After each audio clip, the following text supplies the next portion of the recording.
Hong Kong developers can't give their projects away. Let's have a look. Hello everyone, Florian.Heise here, and welcome to another episode of HeiseSays. I have my stein of coffee, and I thought we'd have a look at an article discussing some of the struggles developers are having in Hong Kong, where they are heavily discounting some projects, and they pretty much can't give them away. I think this is particularly concerning and relevant to Australia because we've got people predicting a 30% property decline here as being impossible. And in Hong Kong, the average discounts are 29%, and people still aren't biting. If we jump over here, here's Hong Kong Island. You can see, the ritzy places on top of the island. I visited there for a university trip with Rachel years ago, and it was fantastic. I love Hong Kong. It's a beautiful city. Even though the unrest and social issues they're having now, I can imagine tourism is dead. Now, I brought up some information from Training Economics, so let's just have a look. I mean, their GDP growth right now, they're definitely in recession. They've had 3 measures of decline, and they're getting worse. We can have a look at their annual growth rate down. Their interest rate, let's have a look to see where it's going. I mean, there you go. It was pretty low. They tried to recover, and it's just crashing back down again. 0.5%. Oh no, wait, no, sorry. Lowered its base rate by 64 base points. I don't know why they did that, to 0.86%. So they're still higher than Australia. Their unemployment rate is at 4.2%. Inflation is at 2.3%. Balance of trade, negative. Current account. I mean, there's some more here we can look at. Government debt to GDP ratio of percent, 38.4%. So, business confidence. I think this is probably the best one to have a look at to get an understanding. And, well, there you go. You can see. And let's look at this over 25 years. Last time we had a plunge was at the GFC. So Hong Kong, I mean, real estate is important. You've got high-end real estate there, and it's an exciting place. And we'll just jump down. Let's go to one of the little streets to have a look. If you haven't had the experience of going to Hong Kong, I remember we went for a university trip there, and we met up. We were going bar hopping, as you do as students. And I mean, there you go. We went bar hopping as students, and we bumped into some stewardesses and airline pilots from, British Airways. And damn, did they drink. They drank so much. And now that I think about it, because I mean, then we were in our 20s. We were pretty young. It was all fun and games. But these people were probably in their 30s. A bit older. So it probably is a bit depressing now that I think back that they're going out and drinking with a bunch of random students. So, I don't know if I'd probably get bored. But damn. So, Hong Kong is definitely an interesting city. And, well, let's have a look here at what's going on. So Hong Kong home buyers shun developers' sales overtures as economic slump deters families from capital commitments. CK Asset Holdings sold 11 of the 170 seaside Sonata flats on offer in Sham Shui Po at 7 p.m. as buyers shrugged aside the 29% average discount. Sun Hu K Properties sold 12 of 20 Mount Regency 2 apartments in Tu Man and found buyers for 12 out of 14 units in St. Martin in Tai Po. Hong Kong's weekend home sales flopped for the 4th time in 6 weeks, and another sign that the residential property industry's worst slump in a decade has some way to go before recovering. Well, there you go. I mean, how are our auction clearance rates doing here in Australia? CK Asset Holdings sold 11 of the 170 Sonata flats on offer. We've already read that bit. The sales flop underscores how rising unemployment amid Hong Kong's first recession in a decade is deterring households from making large financial commitments, adding weight to a property slump that is struggling to find a bottom.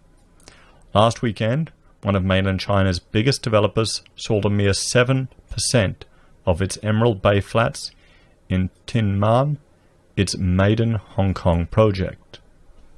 As the unemployment rate is picking up, purchasing sentiment in the mass residential market has been further eroded, said Martin Wong, Associate Director of Research and Consultancy at Greater China at Knight Frank. So here we have the Hong Kong property prices, and they're all the central and western district inside Hong Kong. You can see its price per square foot. I mean, there you go. We can see it's starting to trend down. Here's the Hong Kong rents, and I just remember how expensive rent was over there for the students and for people. We were fortunate. We had family that I think it was Park Royale. They were in the banking sector, so we had quite a good little apartment. So we were quite spoilt. Even had a maid. That's more annoying than it's worth, to be honest. More annoying than it's worth. The cold shoulder by home buyers comes even as Hong Kong's illness outbreak appears to be under control, with new confirmed cases rising by single digits every day. The infectious disease has sickened 1,035 people and claimed 4 lives in Hong Kong at last count. The latest batch of Seaside Sonata on offer, measuring between 484 square feet and 736 square feet, 68 square meters. Wow, that's not much. They're small. Were priced between, here we go, 11.7 million to 18.4 million. So 2.37 million on average, or 27 Hong Kong per. Damn, that's expensive. Few potential buyers were seen queuing at CK's asset Seaside Sonata in Sham Shui Po. The slump in the primary market of new abodes has also spilled over to the secondary market, where desperate owners are letting go of their property with discounts and losses in some cases. We're starting to see the potential for that happening here. An unidentified homeowner sold 2 houses in the Casa Marina community in Tai Po this week for a combined loss of Hong Kong 6.18 million, according to data by Centerline Property Agency, one of the biggest networks of agents in Hong Kong. One of them, measuring 1,896 square feet, was bought in 2015 for 23.44 million Hong Kong dollars and sold for 18.88 million Hong Kong dollars. Now, this is important, guys, because the Australian property market, a big portion of it, was driven by foreign investment. Foreign investment into our property. You can see the black line there. Big chunk of that came from Hong Kong and China. Not all of it. A lot of it came from overseas as well, from other nations. But I can see, well, a decline in the economy over in Hong Kong as well, spilling over here into China, because that's going to affect the demand for goods and resources from China, because they're Hong Kong's biggest trading partner, which will affect the demand for natural resources from Australia. It's a lovely big circle. Has benefits and disadvantages. Another flat at Meridian Hill in Kowloon Tong that measures 1,500 square feet changed hands at Hong Kong 22.8 million this week, landing the owner with an estimated 4.9 million loss after taxes and fees, the agent said. Some property owners were desperate to cash in by selling their units, so prices continue to be under pressure, Wong said. With demand shrinking, the luxury residential market has turned quiet with low transaction volumes, while mass residential prices are expected to be more volatile in the short term, he said. Do you think it would even be possible for journalists to write a piece like this here in Australia about our property sector? Everything we have are fluff pieces and FOMO about getting first home buyers in to buy, or meet the barman who has turned his property into, or his 2-hour-a-week job into a 30-property empire by leveraging the hell out of it. Maybe we'll start seeing these type of pieces written about Australia. Declining home prices is also spilling over to lower rental charges, which we're starting to also see predicted here in Australia. 2 out of 5 homes, or 42.1%, are leased in Hong Kong for less than 15,000 Hong Kong per month, recording the highest proportion below that threshold, used as a rule of thumb for measuring affordability according to data by Midland Realty. Recovery in the housing market will take another 3 to 6 months after the global illness pandemic subsides, said Ricky Wong, Managing Director at Wheelock Properties, which will sell 101 flats at its Ocean Marina project on Lehos Park on Sunday. Government measures to contain the pandemic spread, such as closing Hong Kong's border with mainland China, putting all visitors under 14-day quarantine, and deterring large public gatherings, have dealt the tourism and retail industry a heavy blow, Wong said. Home prices will decline by another 2 to 3% in the next 2 to 3 months, he said. The pandemic has not fully passed, so the market is still facing some headwinds. Even if the pandemic really fades, the housing market cannot rebound immediately. It is like a patient who needs a long recovery time. I'm just shocked. I'm so not used to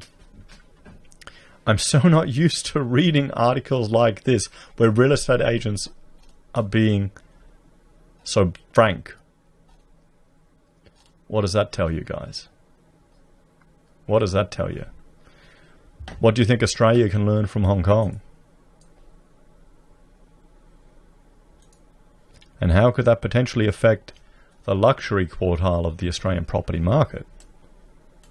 There was suggestions that a lot of money was coming from Hong Kong, or maybe that's it. Maybe they're selling out of Hong Kong, and that could fuel potential for a little spike here in Australia.